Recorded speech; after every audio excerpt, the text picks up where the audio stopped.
just in on what happened shortly after the Mar-a-Lago search. Former White House Chief of Staff Mark Meadows began turning over items to the National Archives.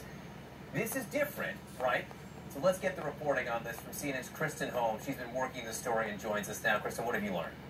Well, John, these are brand new details that show the level of interaction between Meadows and the National Archives, as well as what exactly he submitted. So sources tell our colleagues Jamie Gangel, Jeremy Erb, and Evan Perez and me that within a week of that search in Mar-a-Lago, Meadows submitted text messages and emails to the National Archives. There was less than a dozen emails. Now, this was actually part of an earlier request for all electronic correspondence that falls under the Presidential Records Act. And what's interesting here is that the archives realized that it hadn't gotten everything from Meadows when it saw what Meadows had actually turned over to the January 6th committee.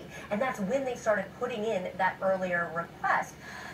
One thing to pay attention here is that Meadows has actually been working with the archives on a different level as well. And that's something we learned through this reporting for about a year, because he is one of Trump's designees to the archives. So he was called by another designee last summer, a year ago, to try to help get Trump to give these records back to the National Archives. So kind of a weird position for him to be in, turning it over, and then also he was trying to help with the Trump angle of this. All right, and the timing of this. Is this a coincidence? What do you know about that?